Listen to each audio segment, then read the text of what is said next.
Students remote areas में रहते हैं या जो अंडर प्रिविलेज्ड हैं, आपने कहा उनके लिए कोचिंग का तो महत्व नहीं है, लेकिन वो अपनी स्ट्रेटेजी किस तरह से प्लान करे कि वो एक छोटे शहर में रहकर भी दिल्ली जैसा एक्सपोजर उन्हें ना मिले, लेकिन फिर भी वो अपनी तैयारी कर पाए। तो आप किसी भी एग्जाम की जब तैयारी करना स्टार्ट करते हैं तो आपको दो चीजें पता होनी चाहिए। एक तो आप कितना ऊपर तक जा सकते हैं या फिर आपकी कितनी कैपेबिलिटीज है, या आपकी लिमिटेशन कितनी है, आप कितना कर सकते हैं। आपका कैलिबर अगर कम है तो आप उसके हिसाब से तैयारी करिए, आपका ज्यादा है तो उसके हिसाब से तैयारी करिए। आप अपने आप को पहले इंट्रोस्पेक्ट करिए, अपने आप को जांचिए, आंकिए कि हम कहाँ पे स्टैंड करते हैं, तो उसके हिसाब से आपको तैयारी करनी है। अगर आप एक एवरेज स्टूडेंट हैं और आप कभी किसी हाई की तैयारी करना स्टार्ट करेंगे तो वो भी आपके लिए ठीक नहीं। आप कर सकते हैं लेकिन उसमें आपको बहुत ज्यादा एफर्ट की जरूरत पड़ेगी। तो सबसे पहले आप जो आपका कैलिबर है उसके हिसाब से कोई एग्जाम क्रैक करिए, उसके बाद आपको थोड़ा कॉन्फिडेंस आएगा उस चीज से, और उस चीज के बाद आप आगे के लिए आप प्रोग्रेस कर सकते हैं। तो रिमोट एरियाज में आप जैसे किसी प्रिपरेशन स्टार्ट करने की जब हम बात करते हैं तो अभी कोई ऐसा एरिया नहीं है अपना उत्तर प्रदेश और मध्य प्रदेश इन साइड एरियाज में जहाँ पे नेट की कनेक्टिविटी ना हो और स्मार्टफोन अवेलेबल ना हो। और यूट्यूब पे भरपूर मात्रा में मटेरियल उपलब्ध है। आप जाके वहां से आप सिलेबस डाउनलोड कर सकते हैं, स्ट्रेटजीज देख सकते हैं, पिछले साल के टॉपर्स की बातें सुन सकते हैं, उन्होंने कैसे टॉप किया, उन्होंने कैसे तैयारी की, आप सब कुछ देख सकते हैं। आपको कहाँ से कितना पढ़ना है और कैसा एग्जाम आता है सब आप वहां से पता कर सकते हैं। तो कोचिंग का महत्व नहीं है, सारा ऑनलाइन का आजकल जमाना है, तो आप ऑनलाइन तरीके से आप सब कुछ अचीव कर सकते हैं। तो इसमें कोचिंग या रूरल एरियाज का अभी कोई इंटरनेट की वजह से कोई बैरियर नहीं रह गया है। Right, right. काफी अच्छी इंफॉर्मेशन दी है कि अगर आप कहीं भारत के किसी भी कोने में बैठकर आप अपनी तैयारी कर सकते हैं ऑनलाइन प्लेटफॉर्म का सही इस्तेमाल करके। ओके, नेक्स्ट क्वेश्चन की ओर हम आगे बढ़ते हैं। उसमें है कि कौन सी ऐसी गलतियां हैं जो स्टूडेंट्स को तैयारी के दौरान नहीं करनी चाहिए। हर कोई ये बात बताता है कि ये करना है, ये करना है, क्या नहीं करना है, या कुछ आपके कुछ ऐसे कड़वे अनुभव रहे हों अपने एक्सपीरियंस से कि जहाँ पे आपको लगा कि मैंने ये टाइम अपना वेस्ट कर दिया है, मुझे ये नहीं करना था। तो सबसे कोई इंसान प्रिपरेशन करना स्टार्ट करता है तो उसकी प्रिपरेशन में सबसे बड़ी चीज ये आती है कि उसकी प्रिपरेशन में असफलताएं उसको मिलती हैं। और जैसे जैसे असफलताएं मिलती जाती हैं तो वो अपने प्रिपरेशन को स्टॉप कर देता है, वो तैयारी करना रोक देता है। इन सब चीजों से नहीं डरना है, आपको असफलताओं से खुश होना है। आपको जो आप गलतियां कर रहे हैं आपको उन चीजों से खुश रहना है, क्योंकि आपने अगर कोई गलती करी है तो आपको सुधारने का उसको मौका मिलना चाहिए। आप सुधार करेंगे उस चीज को, आगे जो गलती करी है आप उसको खुद से वादा करिए कि हम आगे इस गलती को नहीं दोहराएंगे। इस गलती से हमने कुछ सीखने को मिला, क्योंकि हर एग्जाम को अगर आप पास करते जाएंगे अच्छे तरीके से तो आपको कुछ सीखने को नहीं मिलेगा। आपको जो आता है, आपसे सामने वाला अगर इंसान वही सारी चीजें पूछता है तो आपको सीखेंगे नहीं। अगर आपसे सामने वाला इंसान कोई ऐसी चीज पूछता है जो आपको नहीं आती तो वहां पे आपको सीखने का स्कोप है। तो असफलताएं को ऐसे आप हैंडल कर सकते हैं कि जिस तरीके से आप कोई आपसे अगर गलती हो रही है तो आप गलती को आप ये मत समझिए कि ये मैं खराब हूँ, ये समझिए कि मैं मिस्टेक कर रहा हूँ तो इससे मुझे आगे कुछ चीजों को नया कुछ सीखने को मिलेगा। इस तरीके से आपको असफलताओं से नहीं डरना है, धीरे धीरे छोटे छोटे स्टेप्स बढ़ा के आपको आगे की तरफ बढ़ते जाना है। और अपने आप अगर आप तैयारी करेंगे, अपने ऐसे आप ऑनेस्ट रहेंगे, अगर ईमानदार रहेंगे, लगातार आप तैयारी करते रहेंगे तो आपका जो गोल है वो आप उसको जरूर अचीव कर पाओगे। जी, बिल्कुल। तो क्या कभी आपके सामने ऐसी सिचुएशन बनी कि जब आपको सेल्फ डाउट हुआ हो कि मैंने ये एग्जाम के लिए तैयारी करके कुछ गलती करी, या मुझे ये सोशल प्रेशर अब मेरे ऊपर एक आ गया है, या फैमिली प्रेशर किसी तरह का कभी आपने फील किया हो? ये फैमिली प्रेशर का जो बात आता है वो तब आता है जब आप फैमिली के दबाव में आके आप किसी चीज की प्रिपरेशन कर रहे हैं। अगर आपने वो फील्ड खुद से चुना हुआ है कि मुझे ये करना है तो फैमिली प्रेशर कभी नहीं आएगा आपके ऊपर। आप फैमिली वालों को बोलिए आप मैंने ये चीज चुनी है और मुझे आप इस चीज को करने दीजिए। आपको प्रेशर एकदम नहीं लेना है, आप कर लेंगे। अगर आपने खुद से वो चीज चुनी होगी तो आप उसको जरूर कर लेंगे, क्योंकि आपने उसको सोच समझ के ही उस चीज की प्रिपरेशन को आपने स्टार्ट किया होगा। तो फैमिली प्रेशर को आपको नहीं लेना है। और फैमिली प्रेशर के लिए सबसे बढ़िया तरीका ये है कि आपको जो लगता है कि मैं ये कर सकता हूँ तो आपको उस चीज की तैयारी आपको करनी चाहिए, सबसे बड़ी बात। और दूसरा जो बात थी, आप बीच बीच में कभी ब्रेकडाउन होता है तो ब्रेकडाउन सबके साथ होता है। ब्रेकडाउन आपकी तैयारी में डिसकंटिन्यूटी आएगी, या तो आप बस ब्रेक लीजिए, फिर से दोबारा से स्टार्ट कर दीजिए जहाँ से आपने छोड़ा था। ओके, वेरी गुड गौरव। एक बहुत इंपॉर्टेंट क्वेश्चन अब मेरे सामने, जब मैं आपकी प्रोफाइल स्टडी कर रही थी तो मुझे पता चला कि आप वर्किंग भी हैं। तो आपने कैसे बैलेंस किया अपने जॉब के साथ अपनी पढ़ाई को? और क्या क्या क्या दिक्कतें आपको उस टाइम हुई कि मुझे जॉब भी करनी है, काम करना है, उसके बाद समय निकाल के फिर किस तरीके से तैयारी करनी है, खुद को किस तरीके से टाइम देना है? मेरी जॉब अभी रिसेंटली मैंने 2 महीने पहले मैंने ज्वाइन किया है यहाँ पे। तो जब मैं तैयारी कर रहा था तो मेरे पास ज्वाइन नहीं थी, मेरे पास केवल एक ही काम था, पढ़ने का। और जब इंटरव्यू आया था 12 मार्च को, तब मैं जॉब ले चुका था। तो उस टाइम पे थोड़ा सा हेक्टिक हुआ था, जैसे कि दिन में मेरा जो इंडियन ऑयल के मैं जो ऑफिसर के तौर पे मैं कार्यरत हूँ, तो वहाँ पे उसकी ट्रेनिंग चल रही थी। और दिन में उनकी ट्रेनिंग चलती थी लगभग 8-10 घंटे। रात को मेरे पास 4-5-6 घंटे का जितना भी टाइम मिलता था, फिर मैं उसको इंटरव्यू की तैयारी में लगाता था। तो इस तरीके से आपको मैनेज करना पड़ता है। अगर आपका गोल क्लियर हो और आपको अगर किसी चीज में जाना हो, तो आप समय उसके लिए निकालना पड़ेगा और आप निकालेंगे भी, अगर आप अपने लिए ईमानदार, अपने गोल के लिए ईमानदार होंगे तो। आप अपनी जॉब के बाद कितने घंटे देते थे पढ़ाई को? जॉब के बाद इंटरव्यू के लिए मैंने तैयारी के लिए दिन में 4 घंटे या 5 घंटे में रोज निकाल लिया करता था। और कभी कभी ऐसा भी होता था, कभी कभी नहीं हो पाता था। तो किसी दिन 4 घंटे, किसी दिन या 1 घंटे, तो इस तरीके से 3 घंटे 4 घंटे का एवरेज हो जाता था। ओके। मेरे पास एक और क्वेश्चन आया हुआ है धर्मेंद्र प्रधान जी का। उन्होंने पूछा है कि किस बैकग्राउंड के स्टूडेंट्स इस परीक्षा को दे सकते हैं, और इससे रिलेटेड मेरा भी एक सवाल था कि मैं चाहती थी कि आप थोड़ा सा इस आईएएस की परीक्षा पे प्रकाश डालें कि ये किस पैटर्न में होती है, कौन कंडक्ट कराता है, कितने स्टेजेस पे होती है। ये हम ब्रीफ में आपसे जानना चाह रहे थे। तो सबसे पहले ये जो परीक्षा है वो यूपीएससी के द्वारा कंडक्ट कराई जाती है। जैसे आईएएस होता है, आईआरएस होता है, आईएफएस होता है, उसी तरीके से एक आईईएस होता है। आईईएस का फुल फॉर्म है इंडियन इंजीनियरिंग सर्विसेज। तो जिस तरीके से आईएएस जो होते हैं वो एडमिनिस्ट्रेटिव वर्क देखते हैं, जो कार्यभार होता है, सचिव टाइप से लोग होते हैं। और जो इंजीनियरिंग का जितना भी काम होता है वो आईईएस से उसमें भर्ती लिया जाता है। तो आईईएस के लिए आपको, जैसे आईईएस के लिए आपको एक ग्रेजुएशन की डिग्री चाहिए होती है और एक मिनिमम एज चाहिए होती है। लेकिन आईईएस में ऐसा है कि आपको इंजीनियरिंग में डिग्री चाहिए होती है। आपको या तो बीई चाहिए होती है, बैचलर्स इंजीनियरिंग, और बीटेक चाहिए होती है, बैचलर इन टेक्नोलॉजी। तो इन दोनों चीज में आपको ग्रेजुएशन करने के बाद आप ये दे सकते हो। ओके। और ये कितने स्टेजेस में एग्जाम होती है?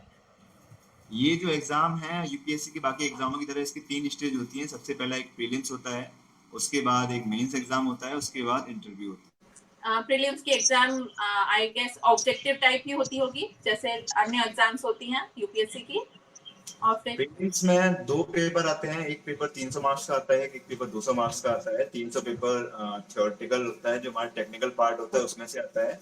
और जो 200 का होता है, 200 मार्क्स का एक सेकंड पेपर होता है, वो जीएस का होता है, जनरल स्टडीज का पेपर होता है। और इसमें से 500 मार्क्स में से आपको पहले कट ऑफ डिसाइड होता है। जो कट ऑफ क्लियर करते हैं उनको मेंस के लिए बुलावा आता है।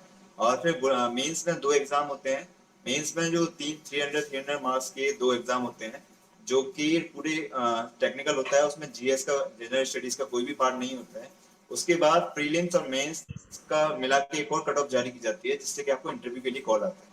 अब इंटरव्यू 200 मार्क्स का होता है, तो ओवरऑल 1300 में से आपका जो रैंक है, लास्ट में 1300 में से आपका रैंक बनता है और आपका रिजल्ट आता है। ओके। मैं चाहूंगी कि आप अपना स्कोर बताएं। मेरा स्कोर अभी तक यूपीएससी के आईएएस परीक्षा में सबसे ज्यादा आया है, और मेरा स्कोर 1300 में से 906 है। बहुत बहुत बधाई आपको इसके लिए और इस अचीवमेंट के लिए। और देश से जो हमारे साथ लोग जुड़ रहे हैं, मैं उन्हें बताना चाहूंगी कि हमारे बीच आज आईएएस 2020 टॉपर गौरव वर्मा हमसे जुड़े हुए हैं। हम उनसे लगातार चर्चा कर रहे हैं उन्होंने किस प्रकार तैयारी करी, उन्होंने कहाँ पर किस एंगल पर स्ट्रगल किया, किस तरह से वो ऑल इंडिया टॉपर बने, ये सारी चर्चाएं हम कर रहे हैं। तो प्लीज आप लगातार मुझसे जुड़े रहिए, हमसे जुड़े रहिए, अपने सवाल करते रहिए, क्योंकि इनका एक्सपीरियंस आपके बहुत काम आने वाला है। इसी के साथ गौरव, हम अगले क्वेश्चन पे मैं जाना चाहूंगी, और वो यह कि सोशल मीडिया मुझसे पूछा गया है, सोशल मीडिया का इस्तेमाल परीक्षा के लिए की तैयारी के लिए किस प्रकार करना चाहिए, क्योंकि अधिकतर टॉपर्स बोलते हैं कि आप मोबाइल फोन से दूर रहें। अब ये सबका अपना अपना, जैसे मैंने आपको बताया, आप किस हद तक यूज कर रहे हैं, किस पर्पस के लिए यूज कर रहे हैं, किस लिए इसको यूज कर रहे हैं, ये आप पे डिपेंड करता है।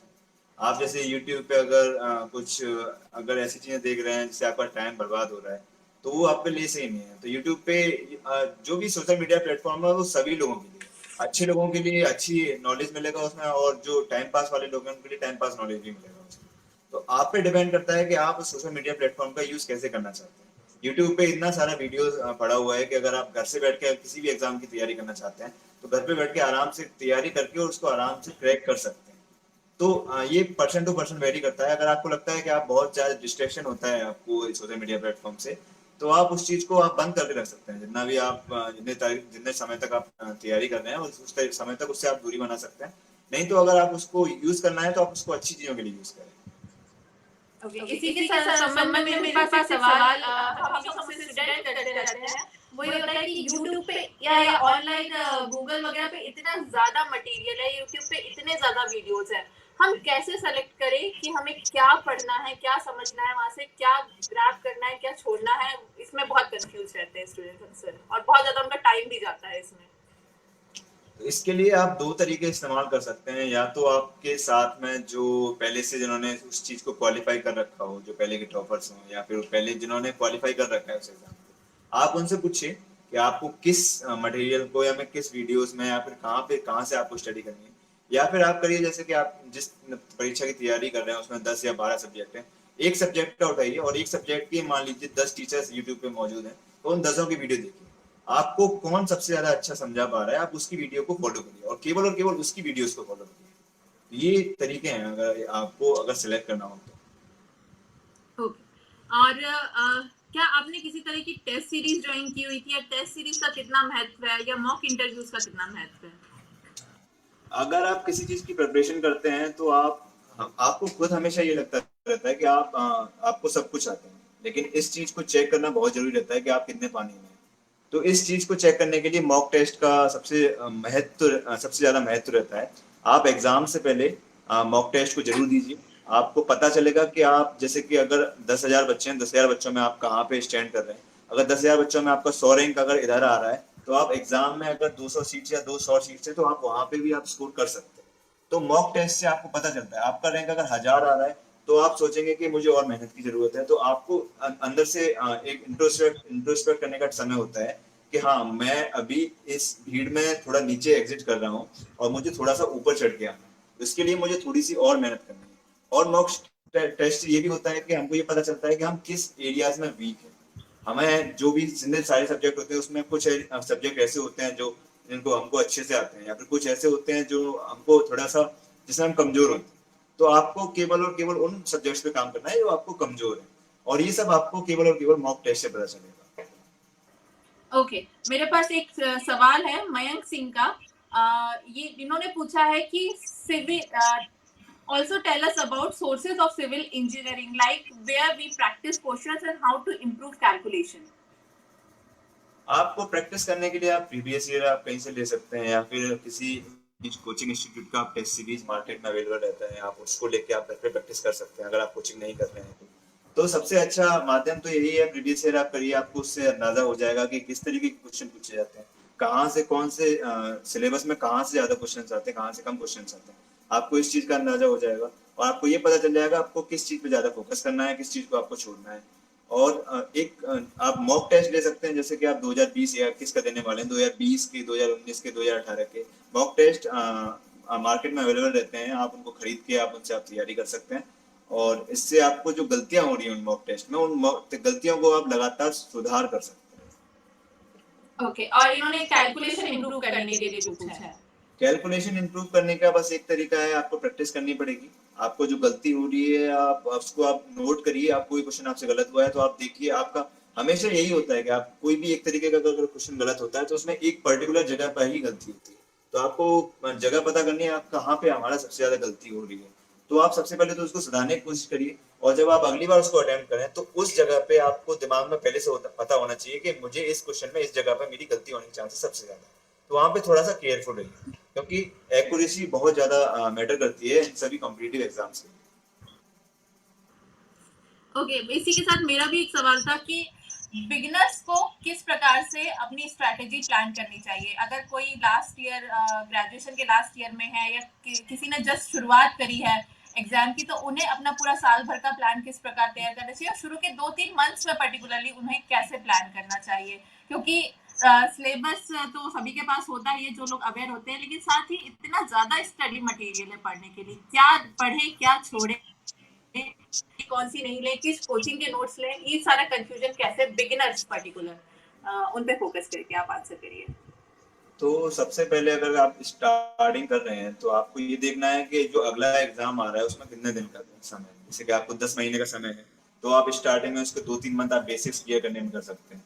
बाकी के 5-4-5-6 महीने उसको और अच्छा करने में कर सकते हैं, और लास्ट के 1-2 महीने में आप उसका रिवीजन और टेस्ट सीरीज जो भी आप मॉक टेस्ट है उसको आप दे सकते हैं। तो इस तरीके से आपको समय पे डिपेंड करता है। आप ये मत सोचिए कि अगर मेरे को एक बार में क्लियर करना है, आपको लगता है सिलेबस ज्यादा है, मैं इस साल तक मान लीजिए आप मैं 50% या 60% तक ही मैं कवर कर पाऊंगा, मैं अपना पूरा ताकत लगाने के बाद भी 50-60% ही कवर कर पाऊंगा। कोई बात नहीं है, आप 50-60% तैयार करिए, इस बार अच्छे से तैयार करिए, उसी 50-60% को तैयार करके आप एग्जाम दीजिए। एग्जाम देने के बाद बाकी का जो उसको आप देखिए, आप 50-60% तैयार करने के बाद आप किधर स्टैंड करते हैं, आपका रैंक क्या आता है, और उसके बाद जब अगला उसका अगले साल में जब एग्जाम आया तो आप उसको फुल फ्लो से बाकी का जो 40% और पीछे का 60% था उसको आप सबको एकुमुलेट करके सबको एक साथ तैयारी करके अगला एग्जाम दें, और आपका इससे कॉन्फिडेंस बूस्ट होगा जो एक आपने हाफ एग्जाम दिया है, और अगली बार आप डेफिनेटली अच्छा करेंगे। ओके, और साथ ही टेस्ट सीरीज का चुनाव कैसे करना चाहिए, क्या बेसिस होना चाहिए, क्योंकि बहुत सारी पॉपुलर टेस्ट सीरीज मार्केट में अवेलेबल होती है, ऑनलाइन अवेलेबल होती है, उसमें से कैसे चुनाव करना चाहिए। टेस्ट सीरीज में आपको वो टेस्ट सीरीज स्टार्ट करना, जैसे आप वो डिपेंड करता है, आप जैसे कि मार्केट में 2-3 तरीके के, कुछ कोचिंग इंस्टीट्यूट बहुत टफ एग्जाम देते हैं, कुछ कोचिंग इंस्टीट्यूट बहुत मतलब जो लेवल होता है उसी लेवल का देते हैं, कुछ बहुत सिंपल देते हैं। तो जैसे आपको अगर अपना कॉन्फिडेंस बूस्ट करना हो, आपको लग रहा हो कि आपके नंबर कम आ रहे हैं और लास्ट टाइम आपको अगर कॉन्फिडेंस बूस्ट करना हो, तो आप सरल टेस्ट सीरीज को दीजिए, ताकि आपके नंबर ज्यादा हैं तो आपका थोड़ा कॉन्फिडेंस बिल्ड हो कि हाँ मैं ये चीज कर सकता हूँ। अगर आप कॉन्फिडेंस लेकर अगर आप एग्जाम में जाते हैं तो आपके 5-10% नंबर अपने आप से बढ़ जाते हैं। और अगर आपको लगता है कि मुझे सेम चीज मतलब जो लेवल हमारा एग्जाम है तो आप उसी लेवल वाली टेस्ट सीरीज को लीजिए, और आपको लगता है मुझे इम्प्रूव करने की जरूरत है, या फिर मैं असफलताओं से नहीं घबराता, और मैं अगर मैं फेल होऊंगा तो इससे मुझे दुख नहीं होगा, उससे मुझे खुशी होगी, क्योंकि मुझे कुछ नया सीखने को मिलेगा, तो आप इसके लिए टफ टेस्ट सीरीज को चूज कर सकते हैं। और टफ टेस्ट सीरीज को आप चूज करेंगे तो आपके नंबर कम आएंगे, तो आप नया सीखने के लिए आतुर रहेंगे, आप कुछ नया सीखेंगे और आपकी ज्ञान में बढ़ावा हुआ, और ये आपको टेस्ट में आगे की जो कम्पिटिटिव एग्जाम है उसमें आपको मदद करेगा। ओके, चलिए गौरव, आपसे लगातार हम बात कर ही रहे हैं, और मैं अपने व्यूअर्स को कहना चाहती हूँ कि आपकी जो भी क्वेरीज हैं, हम लगातार अपने क्वेश्चंस टॉपर गौरव से यहाँ पर बात कर रहे हैं, उनसे जान रहे हैं, और गौरव बहुत प्रैक्टिकल आंसर्स हमें दे रहे हैं जो उन्होंने खुद ने एक्सपीरियंस किया हुआ है। तो इसी के साथ गौरव, हमारा अगला क्वेश्चन मुदित वर्मा जी ने पूछा है कि how to improve accuracy in exam. Accuracy के लिए मैंने आपको बताया, आपको जैसे कि आपका अगर मैथमेटिक्स वीक है तो आप उसके लिए वैदिक गणित की टेक्निक यूज कर सकते हैं। वैदिक गणित आपका छोटी छोटी टेक्निक्स होते हैं, इससे कि आप अपना मैथमेटिक्स की कैलकुलेशन फास्ट कर सकते हैं, एक्यूरेट कर सकते हैं। और आपका एक्यूरेसी को इम्प्रूव करने का बस एक यही तरीका है कि आपको प्रैक्टिस करनी पड़ेगी, हर चीज का प्रैक्टिस करेंगे तो आपकी एक्यूरेसी अपने आप बढ़ जाएगी। तो प्रैक्टिस, और आप अगर कैलकुलेशन में आपकी ज्यादा मिस्टेक्स हो रही है या फिर लेंथी कैलकुलेशन होती है या टाइम कम पड़ जाता है, तो आप वैदिक गणित के कुछ फॉर्मूलेस का यूज कर सकते हैं, बहुत सिंपल होते हैं, मल्टीप्लाई के लिए, गुणा करने के लिए, जोड़ने के लिए, ये सारी बहुत सिंपल सिंपल तरीके होते हैं, तो इससे आपको तेज और एक्यूरेट आंसर से आप निकाल सकते हैं। गौरव, आपको बहुत सारी बधाइयां भी आ रही हैं, जो व्यूअर्स हमें देख रहे हैं वो लगातार आपको कॉन्ग्रेचुलेशंस बोल रहे हैं, उनको मैं आपकी तरफ से, झूला आसमान की टीम की तरफ से बहुत बहुत धन्यवाद दूंगी।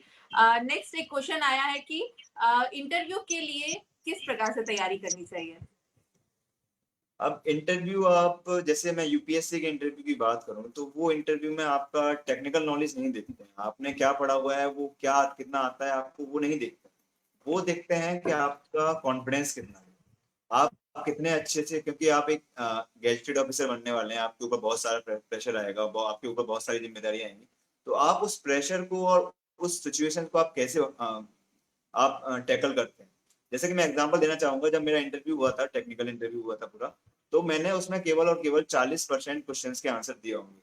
तो 40% क्वेश्चन के आंसर देने के बावजूद भी मेरे इंटरव्यू में 200 में से 120 मार्क्स था, और जो कि बहुत अच्छा है। तो मैं इससे मैं एक चीज बताना चाहता हूँ कि आपको अगर जो चीज आती है तो आती है, नहीं आती है तो आप मना करिए, वहां पे आप अपना कॉन्फिडेंस लेके जाइए, वहां पे आप वहां पे कॉन्फिडेंस दिखाइए अपना कि हाँ मैं कॉन्फिडेंट हूँ और मैं एक अधिकारी बनने के लिए तैयार हूँ, मैं किसी भी चीज को आराम से, किसी भी मुसीबत का आराम से सामना कर सकता हूँ। और और मैं किसी भी सिचुएशन में, अगर मुझे कोई सिचुएशन में अगर मुझे दिक्कत हो रही है तो मैं घबराऊंगा नहीं। तो आपको वहां पे अपना कॉन्फिडेंस शो करना है। आपको ये शो नहीं करना है आपको कितना आता है, वो आप प्रीलिम्स और मेंस एग्जाम में आप उसको आप दिखा चुके हैं। आपको बस कॉन्फिडेंस वहां पे आपको शो करना होता है। ओके गौरव, तो अब मैं अपनी चर्चा को थोड़ा सा आपकी पर्सनल लाइफ की ओर टर्न करूंगी। मैं थोड़ा आपके पेरेंट्स के बारे में जानना चाहूंगी, और हमारा एक सवाल भी था इसी से रिलेटेड कि परिवार और दोस्तों का माहौल आपके लिए कितना सपोर्टिव रहा और आप कितना उसका महत्व समझते हैं। तो सबसे पहले तो जो मेरे परिवार है, मेरे परिवार में माँ, मम्मी है, पापा है और एक छोटा भाई है। तो सबसे पहले तो हम लोग गांव में रहते थे, तो गांव में पापा मेरी शिक्षा के लिए शहर में, गांव छोटे शहर है, तो सबसे ज्यादा श्रेय जो जाता है पापा और मम्मी को ही जाता है, क्योंकि मेरे लिए उन्होंने बहुत सारे बलिदान दिए हैं और सेक्रीफाइसेस किए हैं। तो सबसे ज्यादा श्रेय उनको जाता है। उन्होंने मुझे गाइड किया हमेशा, और जो भी था मुझे सोचने का मौका दिया कि आप, तुझे जो करना है तू वो कर, तेरे को जैसे करना है वैसे कर।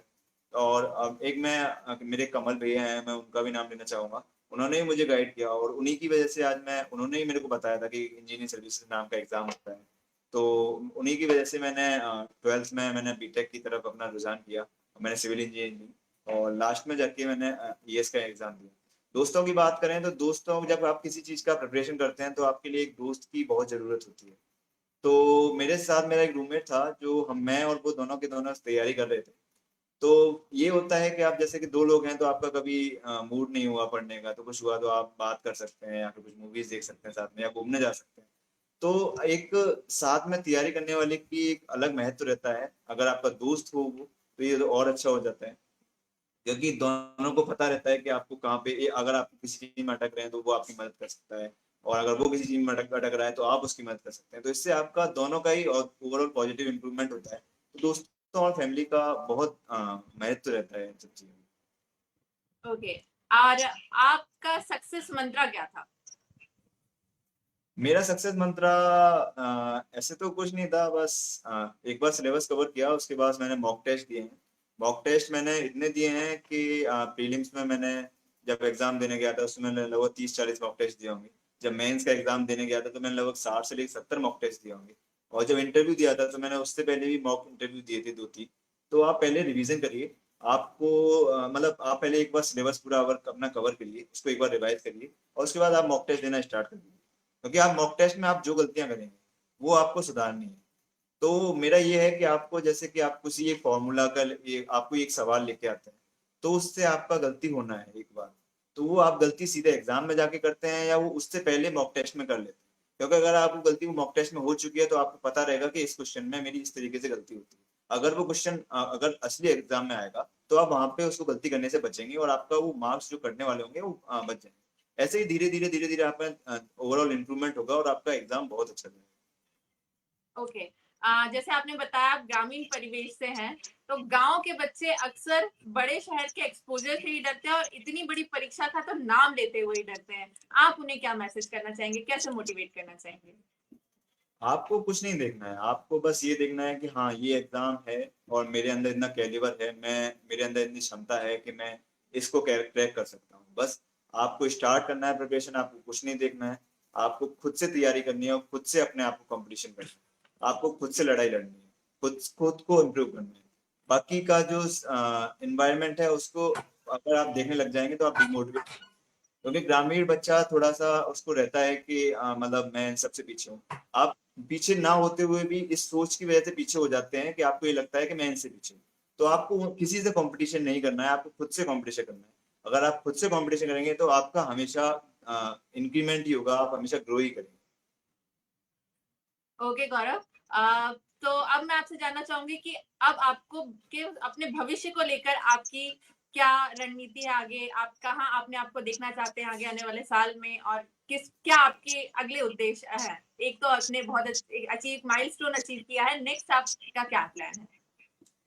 अभी तो मैं इंजीनियरिंग सर्विसेज में ही कंटिन्यू करूंगा, उसके बाद में देखते हैं क्या होता है। अभी तो कुछ यही था मेरा। अब बाद में अगर इससे सेटिस्फेक्शन नहीं होता है तो फिर मैं किसी और चीज का सोच सकता हूँ, लेकिन अभी तो बस इंजीनियरिंग सर्विसेज ही मेरा उद्देश्य है। अच्छा, आप मैं चाहूँगी कि आप जो 10th या 12th क्लास के जो हमारे स्टूडेंट्स हैं, जो ग्रेजुएशन कर रहे हैं, आप उनको एक आप क्या मोटिवेशन एक मैसेज देना चाहेंगे जिसे वो ध्यान में रखे, आगे कैरी करे अपने साथ में और असफलताओं से ना घबराएँ? तो 10th और 12th जो एज होती है वो आपको सिलेक्ट करने का टाइम होता है कि आपको किस फील्ड में जाना है। तो आप किसी से ऐसे इन्फ्लुएंस मत होइए, मैंने इसका इंटरव्यू देखा है तो मुझे ईएएस बनना है या फिर आईएएस बनना है। आप देखिए आप किस चीज में अच्छे हैं।